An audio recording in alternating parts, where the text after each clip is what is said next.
Hello students, welcome back on this platform again and again. एक बार फिर से आपका इस प्लेटफॉर्म पे बहुत बहुत स्वागत है। जैसा कि आप लोग जान रहे हैं, हम लोग क्लास 10th में फिजिक्स में एक बड़ा ही मज़ेदार चैप्टर लाइट तक आ चुके हैं।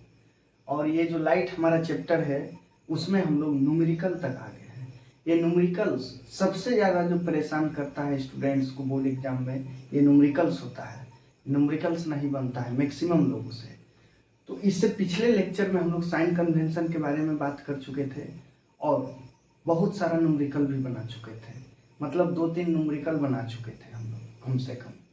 बात ऐसा है कि अब हम लोग डायरेक्ट न्यूमेरिकल को बनाएंगे, क्योंकि हम लोग साइन कन्वेंशन के बारे में डिटेल से बात कर चुके हैं। जो लोग भी पीछे का टॉपिक को नहीं क्लियर किए होंगे वो इस टॉपिक तक गलती से भी मत आइएगा। पहले पीछे का टॉपिक को क्लियर करने के बाद ही इस टॉपिक तक आइएगा, क्योंकि यहाँ पे अब हम लोग डायरेक्ट न्यूमेरिकल को लगाएंगे। ठीक, तो न्यूमेरिकल बनाने का क्या प्रोसेस होता है, क्या तरीका होता है, वो हम लोग पिछले वीडियो में बात कर चुके हैं। बड़ा ही सलीके से बात किए हैं कि न्यूमेरिकल को आखिरकार में कैसे बनाया जाता है, उसका क्या मेथड होता है। क्योंकि न्यूमेरिकल बनाने का भी एक तरीका होता है। आप डायरेक्ट कहीं से भी कुछ भी सॉल्व करना शुरू कर दीजिएगा तो नहीं हो पाता है। तो आइए हम लोग इस न्यूमेरिकल को करते हैं। ये हमारा जो क्वेश्चन नंबर 1 आपको दिखाई दे रहा है। उम्मीद करते हैं कि आप पीछे का सब लेक्चर को देख करके तब यहाँ तक आए होंगे, मतलब पीछे के कॉन्सेप्ट को आप क्लियर रखे होंगे तब यहाँ तक आए होंगे। तो इस क्वेश्चन में क्या हमारा बोला जा रहा है? इस क्वेश्चन में हमारा बोला गया है कि एक ऑब्जेक्ट है जिसका साइज बोले तो हाइट समझ जाइए। साइज अगर बोले जब भी तो साइज का मतलब क्या समझेंगे? हाइट।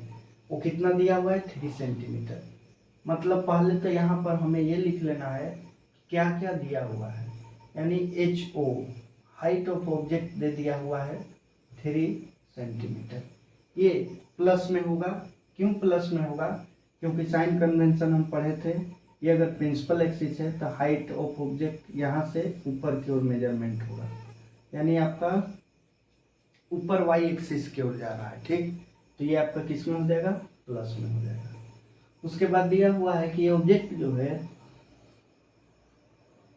20 सेंटीमीटर प्लेस्ड किया गया है कॉन्केव मिरर के पास। यानी ये हमारा, मान लीजिए कि कॉन्केव मिरर है, ये हमारा कॉन्केव मिरर है। यहाँ से जो ऑब्जेक्ट का डिस्टेंस है वो कितना है? 20 सेंटीमीटर। तो ये देखिए, पोल से डिस्टेंस को इधर मेजर कर रहे हैं हम लोग। कहाँ मेजर कर रहे हैं? लेफ्ट साइड मेजर कर रहे हैं। इसलिए हमेशा ऑब्जेक्ट डिस्टेंस किस में होगा? माइनस में होगा। ठीक, focal length F equal to -15 centimetre. ये माइनस कैसे लगा लिए हम लोग? ये पोल है, ये सेंटर ऑफ कर्वेचर और ये आपका फोकस। तो पोल से फोकल लेंथ इधर देखिए निगेटिव, पोल से फोकल लेंथ यानी लेफ्ट साइड मेजरमेंट हो रहा है। हम साइन कन्वेंशन में पढ़ चुके हैं बड़ा ही डिटेल तरीके से कि पोल से जो चीज लेफ्ट मेजर किए वो निगेटिव होगा, जो राइट मेजर किए वो आपका पॉजिटिव होगा, जो इस एक्सिस से ऊपर की ओर मेजरमेंट किए वो पॉजिटिव होगा, जो एक्सिस से नीचे की ओर मेजरमेंट किए वो निगेटिव होगा। ये सब चीज़ें हम लोग क्या किए हैं? पढ़ चुके हैं। ठीक, अब यहाँ पर बातें ये समझना है हमें कि HO मिल गया, U मिल गया, F मिल गया। क्या हमें निकालना है? तो पोजीशन फाइंड करना है। पोजीशन मतलब भी, यानी जो इमेज बनेगा वो इमेज का डिस्टेंस क्या रहेगा। दूसरा नेचर बोले तो मैग्निफिकेशन क्या होगा? नेचर को ही हम लोग बोलते हैं कि इमेज वर्चुअल है या इरेक्ट है। तीसरा साइज किसका? इमेज का, यानी हाइट ऑफ इमेज। ये क्या है? ये हमें, आइए अब हम इसे फाइंड करते हैं। ठीक, VM और HI को। तो ये हम कैसे फाइंड करेंगे? आप सब लोग जान रहे होंगे मिरर का फॉर्मूला, यानी 1/F equal to 1/V plus 1/U। 1/F F का वैल्यू कितना है -15, 1/-15 इक्वल टू, ये हमें भी तो चाहिए, ठीक, प्लस 1/u, यू कितना है -20, तो ये प्लस है और फिर ये माइनस है, तो डायरेक्ट हम क्या लिख सकते हैं माइनस। आप अब इतने बड़े हो चुके हैं कि डायरेक्ट अगर चेंज करें तो आपको कोई ज़्यादा तकलीफ नहीं होना चाहिए। ये भी मेरा निकालना मकसद है, 1/v इक्वल टू, ये तो माइनस में ही रह जाएगा, लेकिन ये माइनस से इधर आएगा तो क्या होगा प्लस में, यानी ये हो गया आपका 1/20 माइनस 1/15।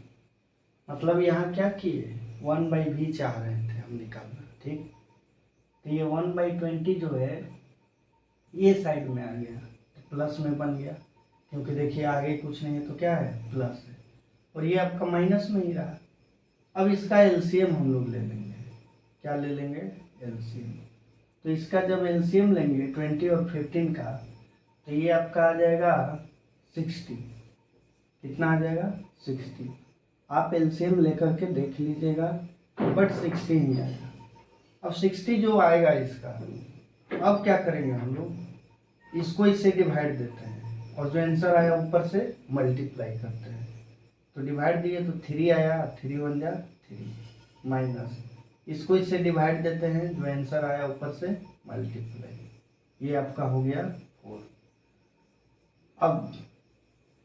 अब 1/v equal to -1 divided by 60 हो गया, तो v इक्वल टू कितना हो जाएगा आपका -60, v इक्वल टू कितना हो जाएगा -60। पहली बार v का वैल्यू हमें पता चल गया कितना -60। ये जो माइनस है ये बता दिया आपका नेचर। अब हमें एम निकालने का अभी फिलहाल ज़रूरत भी नहीं है। जरा सोचिए आप, ये आपका एक मिरर है, ठीक, ये मिरर है, यहाँ पर ऑब्जेक्ट रखे हैं हम और यहाँ पर इमेज बन गया, ये वर्चुअल ऑब्जेक्ट। भी नेगेटिव कब आएगा, भी जो है नेगेटिव कब आएगा, मतलब पोल से इमेज का डिस्टेंस लेफ्ट साइड रहा होगा, पोल से इमेज का डिस्टेंस लेफ्ट साइड रहा होगा, और जब लेफ्ट साइड रहा होगा तो कॉनकेव मिरर में लेफ्ट साइड बनने वाला हर एक इमेज रियल और इन्वर्टेड होता है। हम लोग पढ़ चुके हैं, टोटल कॉनकेव मिरर 6 इमेज बनाता है, जिसमें से 5 रियल इन्वर्टेड, और वो सब लेफ्ट साइड बनता है। तो माइनस आया मतलब लेफ्ट साइड बना है, मतलब इस इमेज का नेचर कैसा है, हम लोग डायरेक्टली बोल सकते हैं रियल, और रियल के साथ क्या रहता है इन्वर्टेड। रियल के साथ क्या मिलता है आपको इन्वर्टेड, रियल के साथ क्या मिलता है इन्वर्टेड। अब जरा सोचिए, हम यहाँ क्या निकाल लिए भी, अब मेरा मकसद क्या है ये HI निकालना, हाइट ऑफ इमेज निकालना। आप एक बार यहाँ से क्लियरली देखने के बाद अपने माइंड में सेट कर सकते हैं हम क्या किए।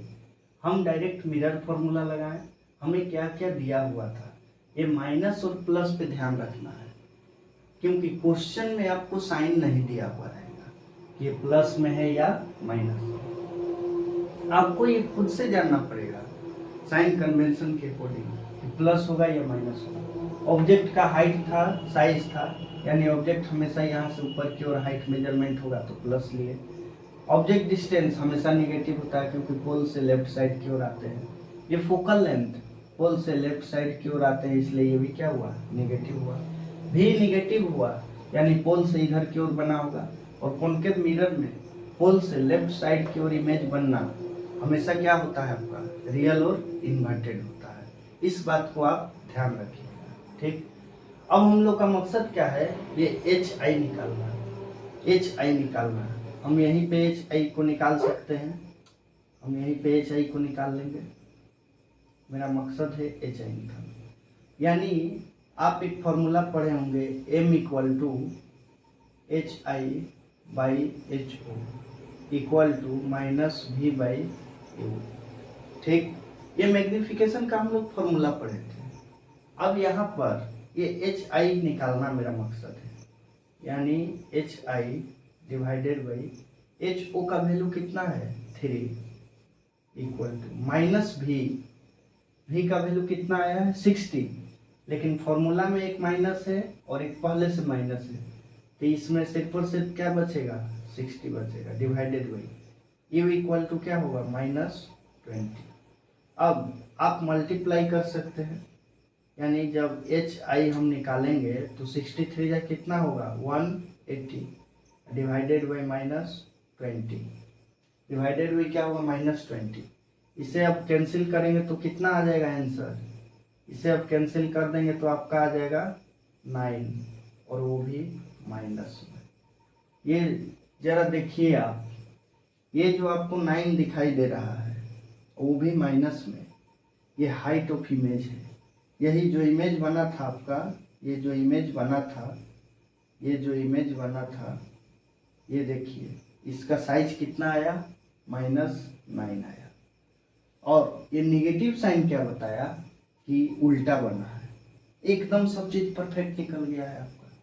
मतलब कुछ चीजें ऐसा है जो हमारा साइन आता है जब पॉजिटिव निगेटिव, वही बता देता है कि आपका आंसर सही है या आप किस प्रोसेस पे चल रहे हैं। जरा सोचिए आप, जब ये भी माइनस में आ गया मतलब लेफ्ट साइड इमेज बन रहा था, लेफ्ट साइड सब रियल और इन्वर्टेड बनता है, और जब रियल और इन्वर्टेड बना तो इसका साइज हाइट ऑफ इमेज ऐसा रहा माइनस में रहा, और जो कि माइनस में आ गया। अगर ये प्लस आ गया रहता तो फिर गड़बड़ रहता, कुछ गलत रहता, लेकिन ये कैसा आएगा माइनस आ गया। तो उम्मीद करते हैं कि ये आपको क्वेश्चन एकदम क्लियर होगा।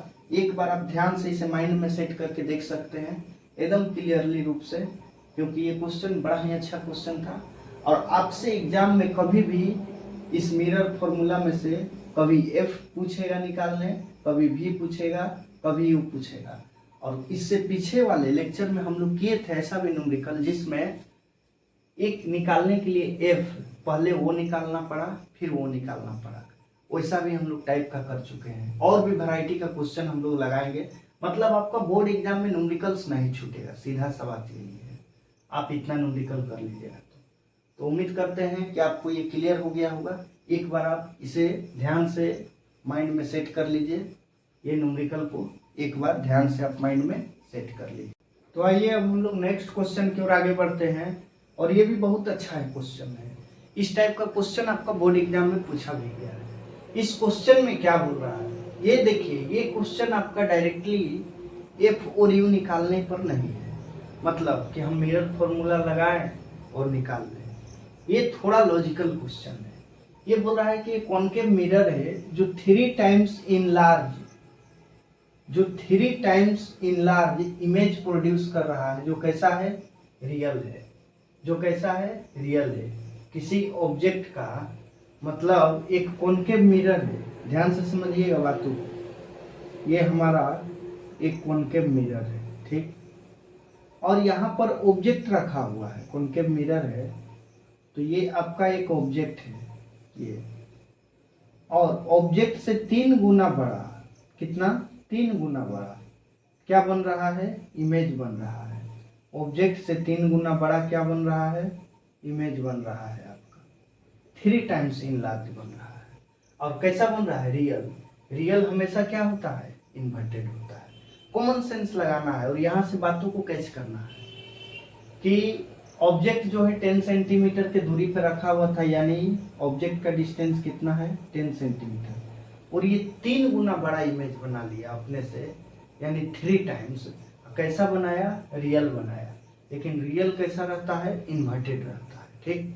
अब जरा आप ही सोचिए, ये इमेज का 3 गुना बनना, इमेज का डबल बनना ऑब्जेक्ट से, इमेज का 4 टाइम्स बनना ऑब्जेक्ट से, ये कौन बताता है। ये तो हमें सिर्फ और सिर्फ एम देता है मैग्निफिकेशन, सिर्फ और सिर्फ मैग्निफिकेशन। क्योंकि मैग्निफिकेशन में क्या था height of image divided by height of object equal to -v/u। मतलब इमेज कितना गुना बड़ा है एज कंपेयर टू ऑब्जेक्ट, ये कौन बताता था? मैग्निफिकेशन। ठीक, उसी का ये दूसरा फॉर्मूला है जो माइनस वी बाई यू, जो इसी के क्या होता है? इक्वल होता है, बराबर होता है। तो इसमें पूछ क्या रहा है हमसे? हमसे रेडियस ऑफ कर्वेचर पूछ रहा है। अब जरा सोचिए, रेडियस ऑफ कर्वेचर का तो हम लोग फॉर्मूला नहीं पढ़े हैं, बट अब सब लोग जानते हैं कि एफ इक्वल टू होता है R by two. F equal to होता है आर बाई टू। तो रेडियस ऑफ कर्वेचर निकालने के लिए हम लोग क्या करेंगे? ये रेडियस ऑफ कर्वेचर जब निकालेंगे तो ये हो गया 2f। रेडियस ऑफ कर्वेचर जब निकालेंगे तो क्या हो गया? 2f, यानी फोकल लेंथ जो निकल करके आएगा हमारा, उसी को 2 से क्या करेंगे? मल्टीप्लाई कर देंगे, तो हमारा क्या निकल जाएगा? वो रेडियस ऑफ कर्वेचर। तो हमारा मकसद क्या है? पहले हमारा तो मकसद पहले ये है कि क्या क्या गिवन डाटा दिया हुआ है ये लिखना है। ये अगर लिख देंगे हम तो समझिए कि आधा काम आप कर लिए। यानी क्या क्या क्वेश्चन में गिवन है इस बात पे हमें ध्यान देना होगा। तो यहाँ पे हम लिखते हैं गिवन क्या क्या दिया हुआ है। देखिए देने में क्या दिया हुआ है? 3 गुना इमेज बड़ा है ऑब्जेक्ट से। तो ये कौन बताता है 3 गुना का बात? मैग्निफिकेशन। ये कौन बताता है? मैग्निफिकेशन। यानी m का वैल्यू दे दिया 3। मैग्निफिकेशन ही बताता है कि इमेज कितना गुना बड़ा है। तो बोला है कितना? 3 टाइम्स। तो ये मैग्निफिकेशन का वैल्यू मिला। जब भी ऐसा क्वेश्चन लिखा हुआ रहे तो आप समझ जाइए को क्या दिया है? मैग्निफिकेशन। अब ये रियल बना रहा है और रियल हमेशा इन्वर्टेड होता है। मतलब इमेज तो आपका प्रिंसिपल एक्सिस से नीचे की ओर बन रहा है, तो नीचे की ओर जब बन रहा है तो ये आपका किस में रहेगा? माइनस में। यानी m का वैल्यू -3 मिल गया।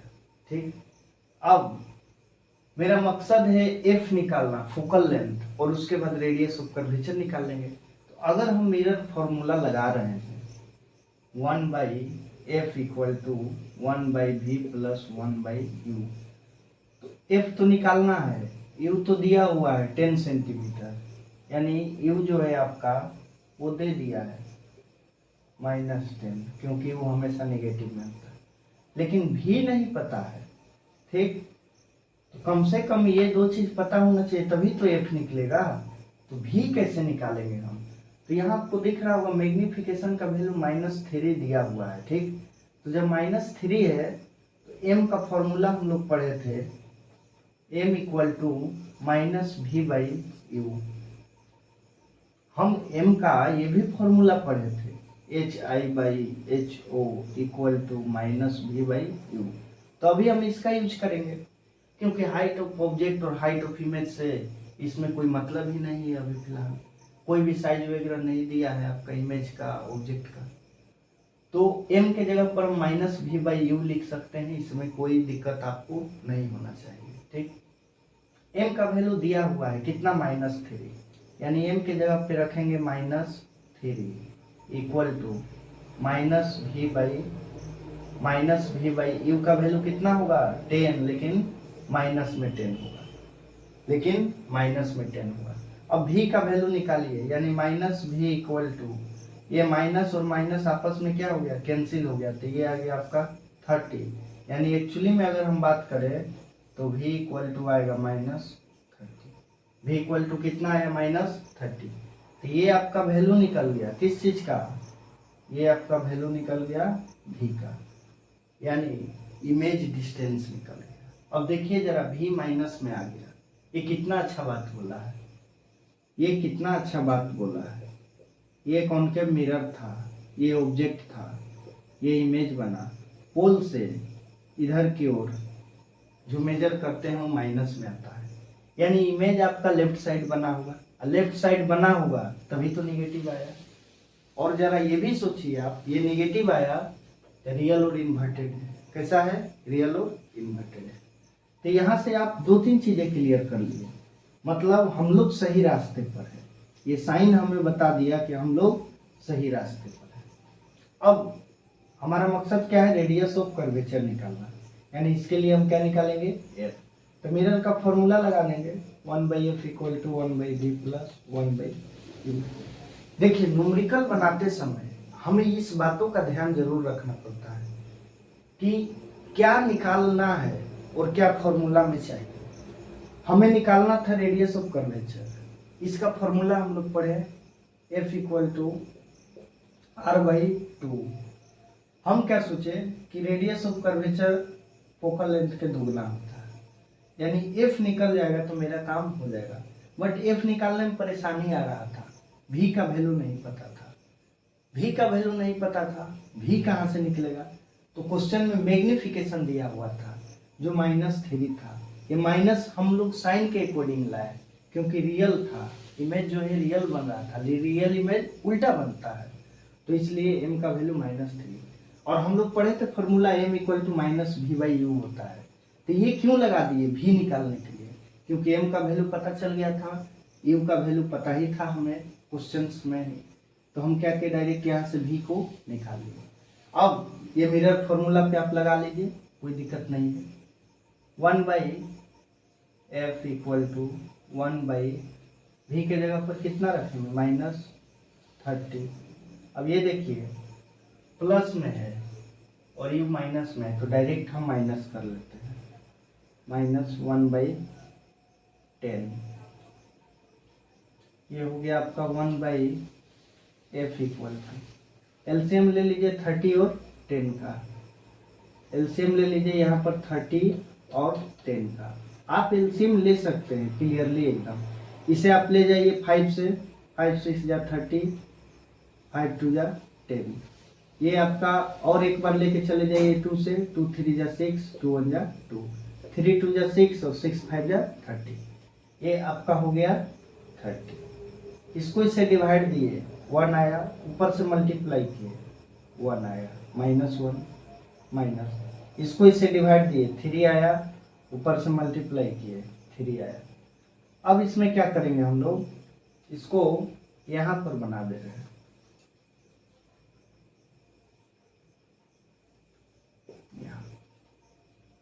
F निकालना है हमें, 1/f इक्वल टू, ये माइनस और माइनस क्या होता है? प्लस होता है, लेकिन आंसर माइनस में आएगा। क्यों?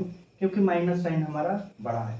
तो 3 और 1 क्या होगा? 4 होगा, लेकिन माइनस में 4 होगा और ये आपका क्या होगा? 30 होगा। ठीक, अब f का वैल्यू निकालना है हमें, तो ये हो गया आपका -4f equal to, -4f equal to क्या हुआ? 30। ये क्रॉस मल्टीप्लाई हुआ, यहाँ पर ये जो आंसर आ रहा है आपको, ये कैसा आया? क्रॉस मल्टीप्लाई करके f का वैल्यू निकालना है, यानी f इक्वल टू 30/4, और वो भी किस में रहेगा आपका? माइनस में रहेगा। अब इसे डिवाइड देना होगा, अब इसे डिवाइड देना होगा, तो इसे हम डिवाइड देंगे अब कितने को? -30/4 को। तो आप अगर डिवाइड दे रहे हैं यहाँ पर, तो ये कितने बार में जा रहा है पहले आपको ये देखना होगा। तो आप ऐसे क्लियर डिवाइड दे सकते हैं। देखिए एग्जाम में कभी भी रफ में आप उसका यूज कर सकते हैं, डिवाइड देने का, एलसीएम लेने का। डायरेक्ट भी आप कर सकते हैं, ये कोई डायरेक्ट काटना बड़ी बात नहीं है, लेकिन सिस्टमेटिक वे में कीजिए, क्योंकि एक गलती फिर पूरे को ये आपका क्या करेगा? तोड़ के रख देगा। तो ये आपका 4 से ले जा रहे हैं आप कितना बार में? 8 बार में। अगर तो ये आ जा रहा है 7 बार में, ये जाएगा आपका 4 7 जा 28, यहाँ पे बच गया 2.05, यानी कितना आया? 7.5। अब ये जो 7.5 आया आपका, 7.5, ये फोकल लेंथ निकल गया हमारा। ये हमारा क्या निकला? Focal length. हमें चाहिए रेडियस ऑफ कर्वेचर, तो f इक्वल टू होता है r/2, r इक्वल टू होगा 2f, मतलब 2 बार मल्टीप्लाई कर दीजिए ये किससे? 7.5 को। और एक चीज ध्यान दीजिएगा, ये जो हमारा 7.5 आया है, ये किस में आया है? माइनस में आ गया है, यानी 2 × 7.5 करने के बाद यहाँ जो आंसर आएगा, यहाँ जो आंसर आएगा बॉक्स के अंदर, यहाँ वो किस में आएगा? माइनस में आएगा। ठीक, वो किस में आएगा? माइनस में आएगा। अब यहाँ पर बॉक्स के अंदर जो आंसर आएगा वो माइनस में आएगा और क्या निकल के आएगा, रेडियस ऑफ कर्वेचर निकल करके आएगा, क्योंकि फोकल लेंथ हमारा निकल चुका है -7.5। ठीक, रेडियस ऑफ कर्वेचर निकल करके आएगा और वो भी किस में आएगा, माइनस में। और माइनस एकदम सही आएगा, क्यों, क्योंकि कॉनकेव मिरर का फोकल लेंथ माइनस होता है, तो रेडियस ऑफ कर्वेचर भी क्या होगा, नेगेटिव होगा। तो ये जो आंसर है ये आपके ऊपर हम छोड़ रहे हैं, मल्टीप्लाई करके यहाँ डाल देना है। एकदम छोटा सा मल्टीप्लाई है, 1-2 सेकंड का सिर्फ वर्क। आप यहाँ तक उम्मीद करते हैं कि एकदम क्लियर वे से समझ गए होंगे, एकदम डिटेल तरीके से बताया गया है, क्योंकि एक न्यूमेरिकल को डायरेक्ट भी हम लोग बना सकते थे, बट इतना बताने के पीछे एक ही मकसद था कि आप पता करिए कि अगर कभी और ऐसा क्वेश्चन आता है तो आप कहाँ से क्या क्या निकालें। दूसरी बात, ये डायरेक्ट सॉल्व कर देने से नहीं काम चलता, इसमें बताना पड़ा कि कहाँ से क्या लिए, माइनस लिए, पॉजिटिव लिए, ये फॉर्मूला आखिरकार क्यों लगाए हम। ये माइंड में क्वेश्चन आता है बहुत बच्चों का, यही फॉर्मूला क्यों यूज किए, तो सब चीज बताते हुए हम आ रहे हैं कि इसे क्यों यूज किए, क्योंकि भी निकालना था और वहां से एक क्लू दिख रहा था। मतलब एक छोटा सा पॉइंट अगर रिलेट रहे किसी के साथ तो हम तुरंत उस फॉर्मूला को लगा सकते हैं। इसीलिए माइंड में आपको एक जगह सब फॉर्मूला याद रखना होगा, और जैसे ही फॉर्मूला याद रहा तो आप बेझिझक लगा सकते हैं। उम्मीद करते हैं कि ये आप पूरा सिनेरियो को समझ गए होंगे क्लियर वे से। तब तक के लिए आप सभी को थैंक्स। फिर हम लोग नेक्स्ट लेक्चर में जब मिलेंगे इसी न्यूमेरिकल के साथ ही मिलेंगे, और भी वैरायटी ऑफ टाइप का न्यूमेरिकल करेंगे। आप सभी को थैंक्स तब तक के लिए फॉर वॉचिंग दिस वीडियो।